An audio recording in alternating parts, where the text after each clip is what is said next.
Hey guys, so there's a saying, and I don't completely know history behind it, but it doesn't really matter.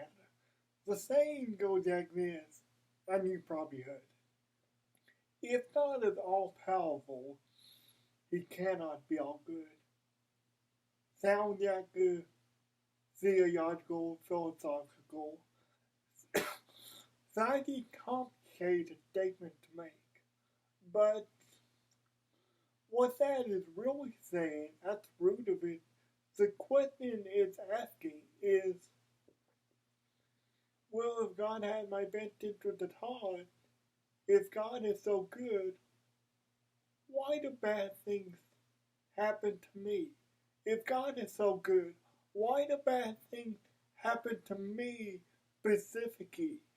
If if God supposedly had my best interest at heart, fair enough question, I guess. That's the that's the question you can pose in a given Sunday, I guess. But the question, there's a problem with it already. A little bit of a problem. And by a little bit of a problem, I obviously mean a big problem.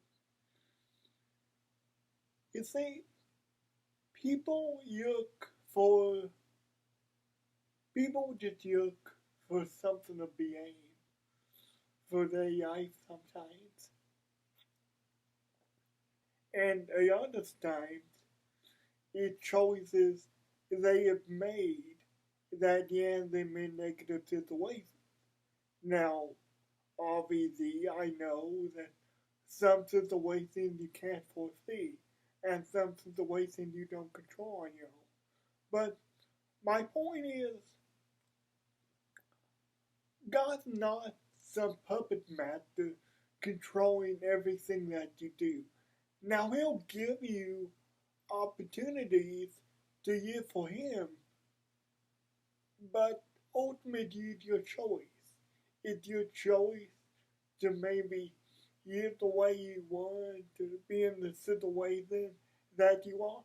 Again, most times. I know that sometimes wages can help it.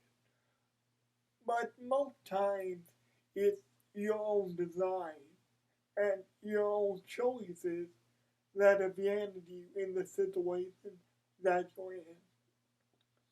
And those people look to play the blame game a lot of the time. Well, some of them do it. They look to play the blame game some of the time. They like say, "Oh God, why have you forsaken me? You can't have my best interest at heart. You can't be all good. This is happening to me, even though the choices that I have made yet to this. You can't be all good if you're allowing it to happen." That's the key word, allow. He allows evil and he allows consequences based on the action that you made. But he doesn't control them. He doesn't direct them toward you. Most of the time, most of the time, he just allows them based on the action that you've made, either to teach you something or just to humble you. But yes, look at a man who basically did this exact same thing, but had a different, but had a different reaction to it. Turn with me to Acts 9, 1 through 9. Again, that's Acts 9, 1 through 9. This is the story of Saul of Damascus, later named Paul. And it says here, then Saul, still breathing threats and murder against the disciples of the Lord. So, a tiny bit of background. Saul wasn't a good guy. I mean, before his conversion and before he named Paul, he wasn't a good guy. You can call him an enemy of the Lord if you want to, even though it's sort of sketchy if those people exist nowadays. I mean, the Lord will help you regardless of any situation that you're in. If you just call to Him and you put your trust in Him, He won't help you for no reason. I mean, if you're just cursing and blaspheming the name of the Lord and have no desire to hear for Him and have no desire to give it control, He He won't help you. That's not because He doesn't love you. That's because He respects your choices and He respects the consequences that are going to come out of them. You may not see Him, but just a little bit of a tangent. Sorry for that. But it's Acts 9:1 we pick up. Then Saul, still breathing threats and murder against the disciples of the Lord, went to the high priest and asked Yedid from him to the synagogue of Damascus, so that if he found any who were the way, the Christianity, the way is the way of saying Christianity, whether men or evil, whether men or women, he might bring them bound to Jerusalem. As he journeyed, he came near Damascus, and suddenly a light shone around, shone from heaven. Then he fell to the ground and heard a voice saying to him, Saul, Saul, why are you persecuting me? And he said, who are you, Lord? The recognition from him. Then the Lord said, well, I am Jesus, whom you are persecuting. It is hard for you to kick against the gold. So he, trembling and astonished, said, Lord, what do you want me to do? Then the Lord said to him, arise and go into the city, and you will be told what you must do. And the men who journeyed with him of speeches, hearing a voice but seeing no one. This was a personal experience between the Lord and Saul. Then Saul arose from the ground, and when his eyes were opened, he saw no one. But they led him by the hand and brought him to Damascus. He saw no one, basically saying he was blind. And he was 3 days without sight or neither ate nor drank. The red story goes with Ananias coming into the picture and healing him in the name of the Lord. But the point of the story is, this was a guy who either could have blamed God for his problem, because technically it was the eye that blinded him, it was Jesus that blinded him, but it was because of choices he made. And to teach him something, God is not malicious if he does anything like that. Now, obviously, there's not been a lot of those cases around here in recent times, but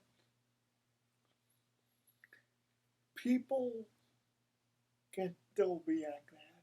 People who look to blame God for problems and situations that they've created themselves, like Saul did, like Paul did. But we see that even despite his evilness and his hatred of Jesus And Christianity, basically, for no reason at all.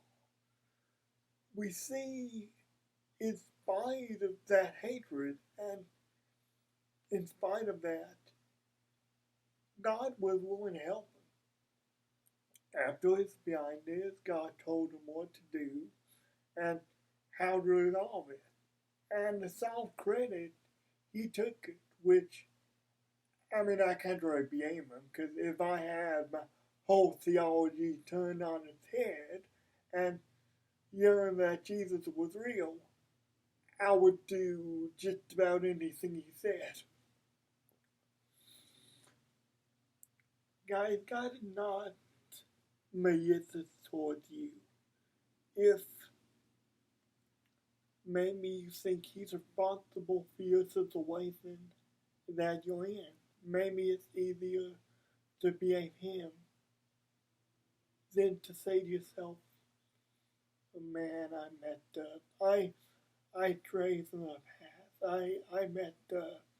I really did. But here's the beauty part of it. Here's the beauty part. Even though God has absolutely no obligation, and God has, well, I thought to say no stake, but I guess he does have a stake in it. Even though he has no obligation and no responsibility, God will still help you because he loves you. Even if you've been cursing him, even if you've been blaspheming him, if you ask for help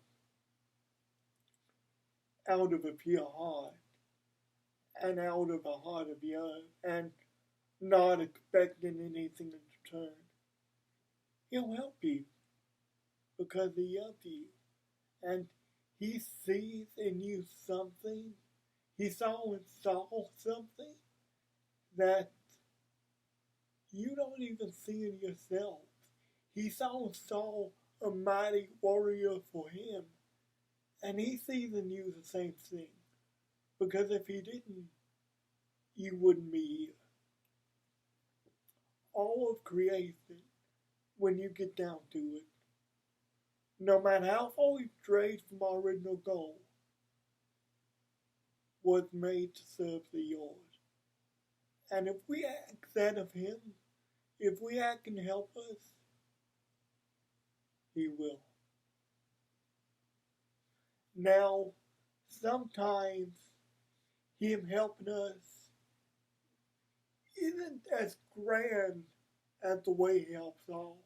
Sometimes he just provides us a way out of a situation.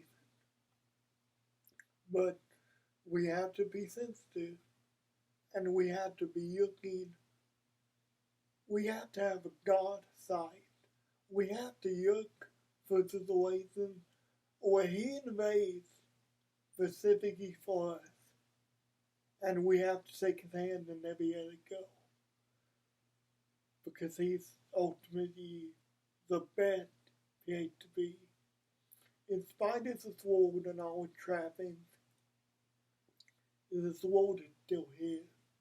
You are still his child, and he is still the best place to be. He loves you, and he cares for you oh so much. Guys, I love you. I'll be praying for you. I had a real good time doing the summer today. I felt better about this than I have in a while, I guess. But guys, I love you. Be safe. Be careful out there. And I'll see you next week.